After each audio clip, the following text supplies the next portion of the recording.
Good morning. Good morning. If you're familiar with how we do things today, there's usually a reading, information, etc. Today the format is changing a little bit, and Reverend Jonathan asked me to do a brief talk, then we'll do a brief reading, and then we'll do a prayer.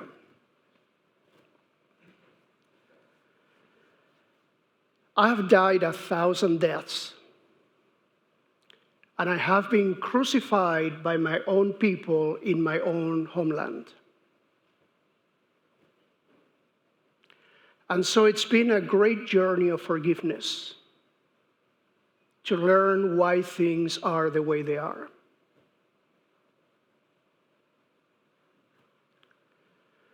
And in my personal journey of forgiveness, I have learned, as difficult it may be to accept, that people, my oppressors, were doing what they thought was the right thing to do at the time. So my journey has been one not so much of fighting my oppressors, but of helping them ascend to a higher level of consciousness. Because peace, the peace that we so yearn, comes through a higher level of consciousness. Author Kathleen McGowan, in her book, The Expected One, wrote that Jesus knew where his path would take him, and yet he chose to go through with it.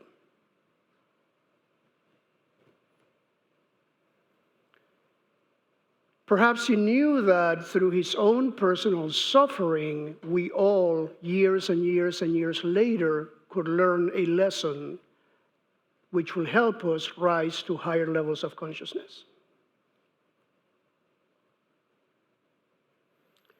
Perhaps things need to get bad enough before they get better.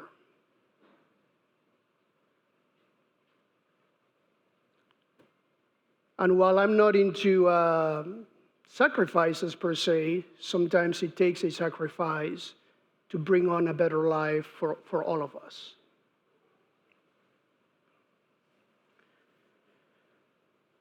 Pope Paul VI said that if you want peace, work for justice. What is justice? Books have been written on the subject, but if I were to summarize it in one sentence, I would say that justice is when everyone around me can achieve well-being.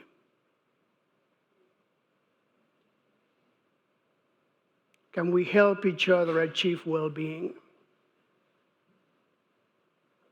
Jesus did it, I believe, through his journey.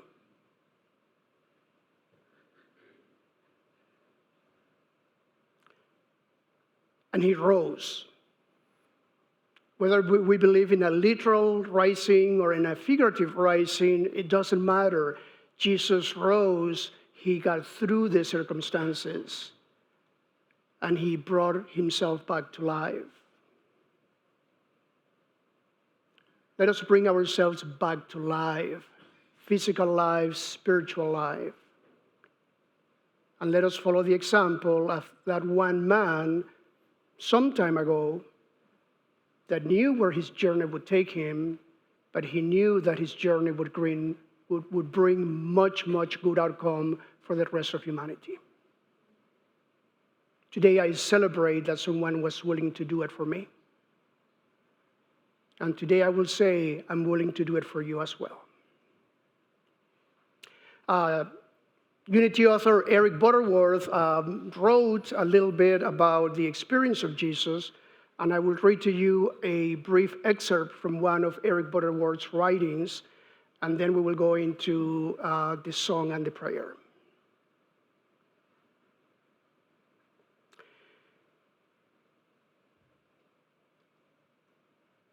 He was a threat to the Roman rule because they thought that he was coming to set up a new kingdom.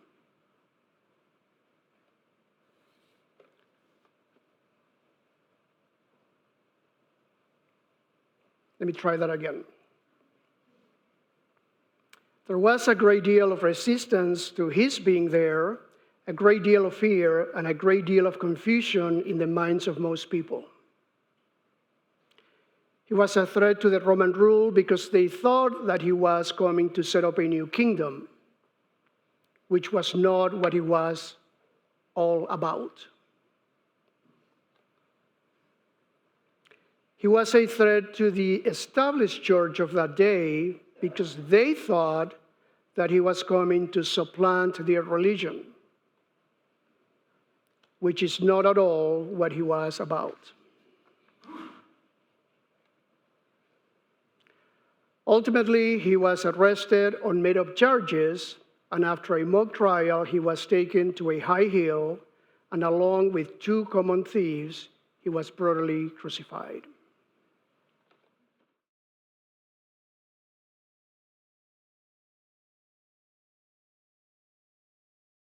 In the Gospel of John, chapter 20, it begins this way.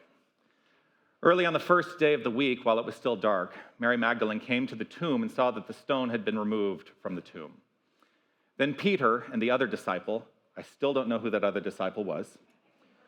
Then Peter and the other disciple set out and went toward the tomb. The two were running together, but the other disciple outran Peter and reached the tomb first. So you would think that if it was an unnamed disciple, they would have named that disciple if they were there first. So I don't understand why they don't name the disciple. That's commentary on the gospel, just by the way.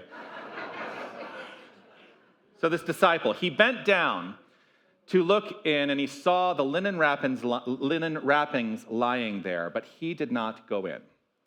Then Simon Peter came following him, and he went into the tomb. He saw the linen wrappings lying there, and the cloth that had been on Jesus' head, not lying with the linen wrappings, but rolled up in a place by itself. Then the other disciple, who reached the tomb first, also went in, and he saw,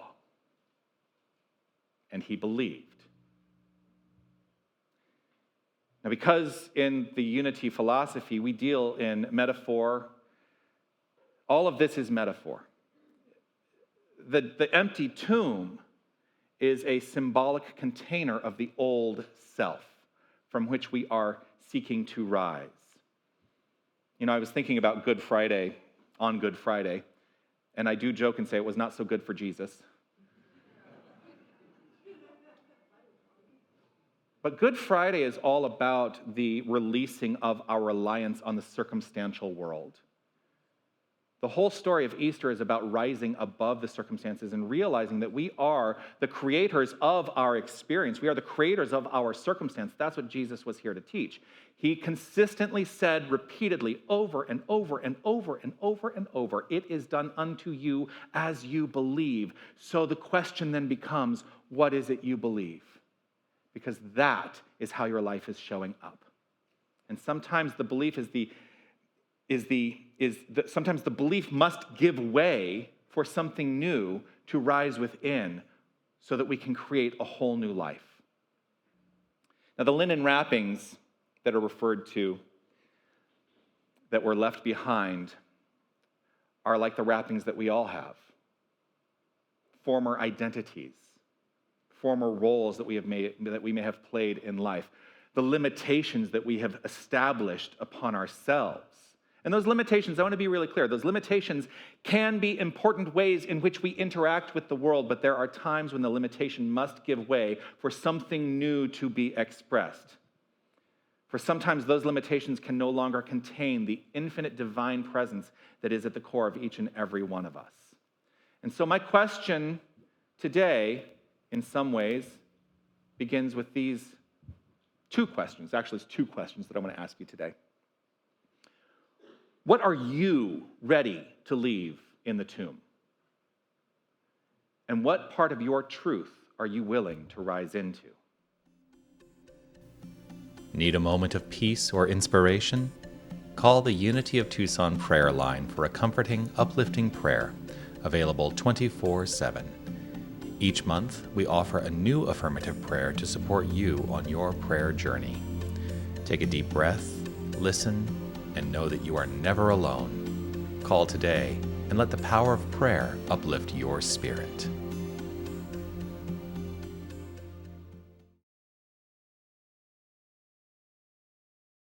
All we need is hope. Well, those of you who know me well I'm not a huge fan of the word hope. As the founder of the religious science movement, Ernest Holmes, said, hope is good, it's better than despair. But it is an unconscious compromise with the infinite and has no place in effective spiritual practice. Because what we are here to do is to allow ourselves to enjoy the spiritual practice rooted in faith. And for that, we have each other. For that, we have each other, and we will rise up. We will rise up like the break of day. We'll rise up in spite of any ache. We will rise 1,000 times again. That's what today is all about. Rising up.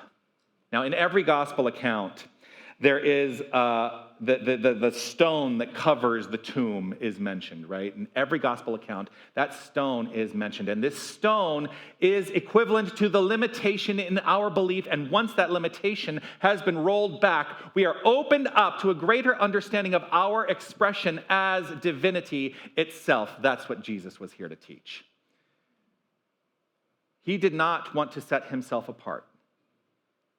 He constantly said, the Father and I are one, but he was not saying that that was exclusive to him. He was saying, this is the truth of all expression, of all creation, of all humanity. We are that power and presence. Now, we could have a lengthy and unresolvable conversation about whether the gospel accounts are literal.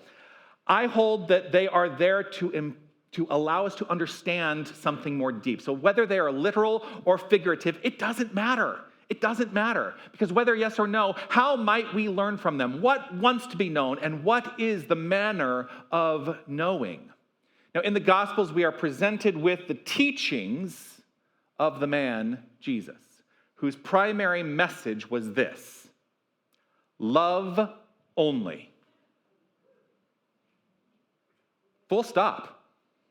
If he never gave another sermon and said, love only, and that's all he ever said was to walk around and say, love only, love only, love only. That really could have been enough, but he had a lot of other things to say about it as well.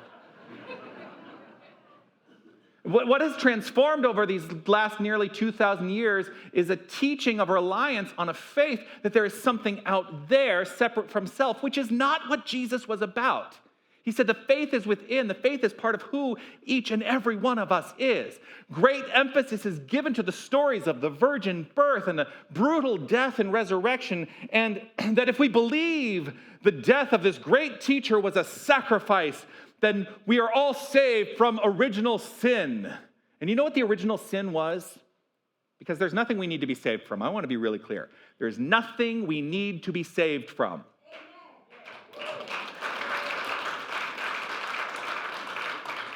Because what is put forth as the original sin was the sin of awakening and awareness. What is wrong with awakening and awareness? That is what we teach here at Unity, is a way in which we may continue to awaken and become more aware of our own divine nature. Jesus didn't teach that he was here to save us from our sins. It's not what he was about. I believe that what Jesus was inviting was a greater awakening to that awareness, an acceptance of the true nature of our being. He was here to teach, love only, forgive everything, and remember who you are. In knowing who we are, the rest comes naturally. There's a great debate happening in Unity right now. I know it's not the first time. I looked to my colleague, Reverend Dr. John Strickland, because I know this has been an ongoing debate for decades. How shall Unity identify itself? And there is a shift happening because there is an evolution unfolding. And that shift is Unity traditionally has been put forth as practical Christianity, practical metaphysical Christianity. And I have absolutely no issue with that. And in fact, I think that we are a Christian philosophy in this regard. We teach what Jesus taught. Love only, forgive everything, remember who you are. That is a fundamental basis upon which everything we offer here is flowing forth. Now, we do bring in the traditions of other philosophies. We embrace other philosophies. And we know that there is wisdom in all of it. And so why not look to the wisdom of the world? Because I think that's what Jesus was doing as well. He was, he was very much pushing against the envelope of what was acceptable at the time. A fundamental part of knowing who we are is this idea. We are immortal. We are immortal. Now, there are different ways that we have considered this idea of immortality to unfold. Charles Fillmore, one of the co-founders of the Unity movement, thought that immortality meant that he could absolutely know the highest truth and be rooted in such a deep degree of consciousness that he would never have to shed the physical body. That's not what immortality is all about. To me, that's way too limited.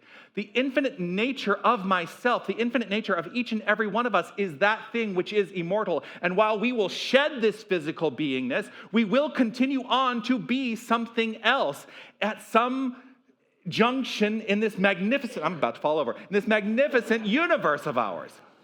Immortality is a universal principle. It is not a belief or a bargain made with the universe for good behavior.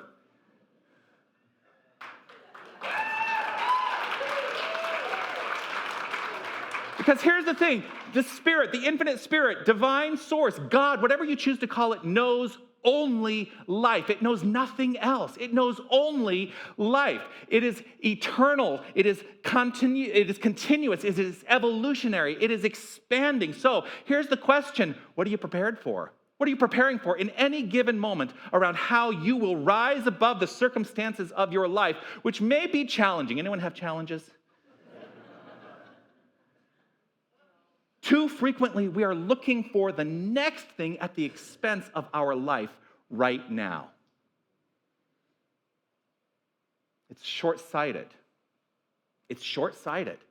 And this thinking leads us to experiences of dis-ease, destructive thinking, and a distrust of life's meaning. Life's meaning is this: love. We are here to love. And through love, we can express life. It's that simple. And boy, do we complicate it. We are an ever-expanding spiral upward.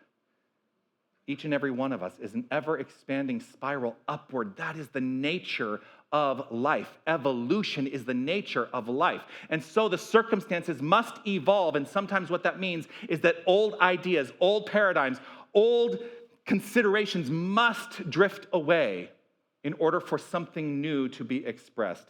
I know I've told this story before, but if you're here for the first time, you're hearing it for the first time. I had a friend who, when I was living in Toronto, Ontario, I had a friend who reached out to me. His mother was a minister in the New Thought movement, but he would reach out to me because he didn't want to talk to his mother about his stuff. He reached out to me, and he was really going through a very challenging time. Oh my gosh, he was having such a hard time. And he said, I just need some insight. I need to know, why does everything seem to be falling apart all around me? Why is my life falling apart? I said, you know what? Sometimes our lives need to fall apart in order for the infinite divine to be expressed more magnificently, because it can no longer be contained by the limitations we have put into place.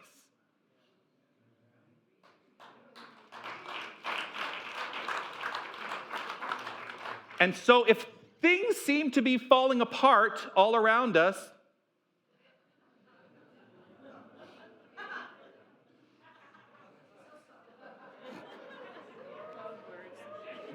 it is because the divine can no longer be contained by what we've put into place. That is the nature of life. If God is all there is, we are some part of God. If God is infinite and eternal, then we are as well. There can be no other thing, because if there were some other thing, then what we call the infinite would be limited. This is comforting to me, to know that there is no other thing. It releases me from a fear of how things will unfold. It releases me from the fear of the dismantling of things in my life sometimes. It releases me from the fear, the ultimate fear, that many people come to spiritual traditions to have some insight around, and that is a fear of death. I have been released from the fear of death by knowing and adopting the idea that I am immortal, as we all are, for there can be nothing other than the continuity of spirit expressed by means of all that is.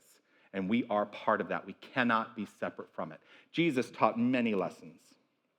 He taught that the kingdom of heaven is at hand because it's a state of mind. It's not an experience that we are going to get to in the afterlife. The kingdom of heaven is right here and right now, to the degree that we accept that heaven is right here and right now. He also offered that we should be compassionate, which is to say we should be infinitely loving. How much love are you seeing unfold in the world right now? Your work, I don't usually speak this directly with a directive, but I'm going to say your work is to be infinitely loving, irrespective of the circumstances that are around you.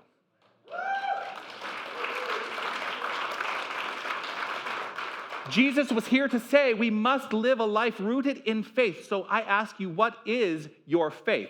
You cannot gain faith. You cannot make your faith greater or stronger. You all have faith. Every single one of us has faith. It is the direction of our faith. Where are we placing our faith? What is the direction in which we are placing our faith? He also said this. This is, maybe you'll joke, maybe you'll laugh at this. He also said, be sincere. Which is to say, do not showboat your faith. I know a lot of people look at me and they're like, wow, he is so energetic, and he comes from a musical theater background, and so he has all of this energy, and he's up there showboating. No, I guarantee, those of you who know me well, you know that I am the same person when I'm not on this platform as I am when I am on this platform. I am this, right, Beryl? I am the same person. Yes? Yeah, you agree? I mean, I think I am. That is a sincere aspect of my beingness. I am excited about this philosophy. I'm so excited about this philosophy that I changed my entire life to promote this philosophy. He also offered this: love your enemies. Because there is no time, there is no place in our hearts for hate. There is no place in our hearts for hate. He taught that God in humanity is humanity by saying the Father and I are one. He taught us the fundamental premise of the manner in which we choose to pray in this philosophy. He said, ask and it shall be given. Knock and the door will open. He wasn't saying ask, and maybe if God is feeling good that day, he's going to give it to you. He said ask, and it shall be given. That is faith. So what are you prepared for? We're living an experience collectively of challenge all around us. Sometimes it feels a little apocalyptic, I think. But I said this last year, and I'm going to say it again this year. Stop imagining the apocalypse and start imagining the love revolution.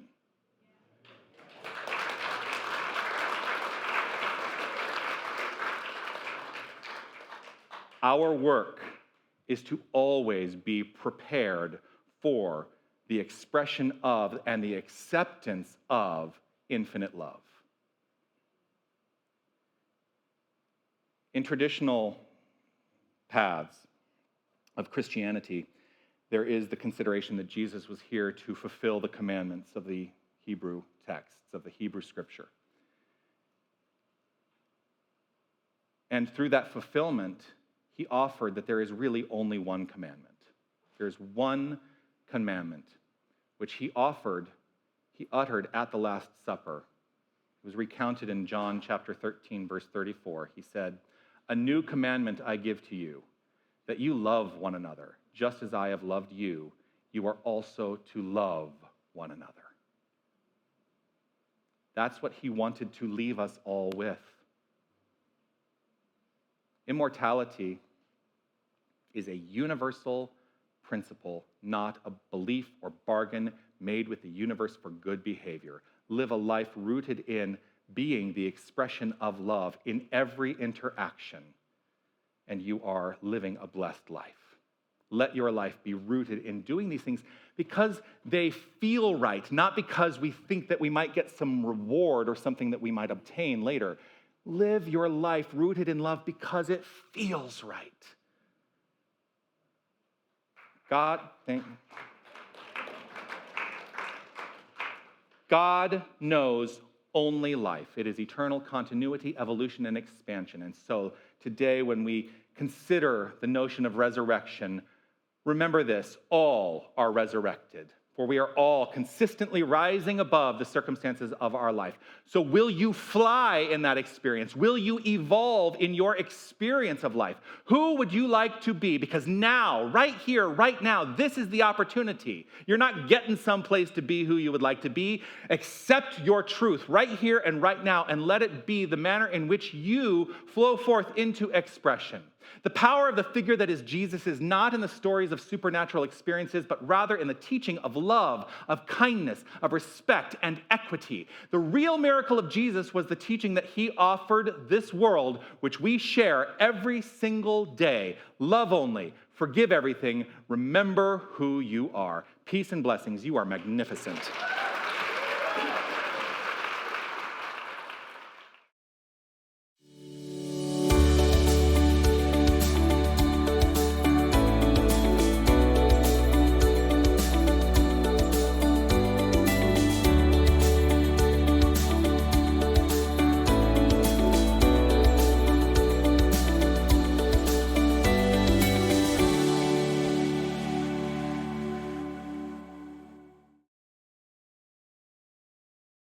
And so each week, if you are new to our community, one of the things that I encourage is the adoption of a practical way in which we may put this philosophy to work in our lives. I call it our home practice. And so I'm going to encourage everyone this week to do this. Each morning this week, on a piece of paper, write out a loving action you are willing to engage in at some point during the day.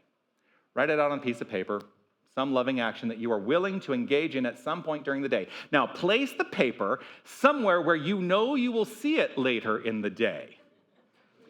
Maybe you put it in the refrigerator. Maybe you put it in a shoe. Maybe you put it in your wallet. But here's the thing. When you come across that paper later in the day, let that be your cue to act upon what you have written. Surprise yourself. See what comes up. Do this every single day. Have 7 different activities that you are willing to engage in each day.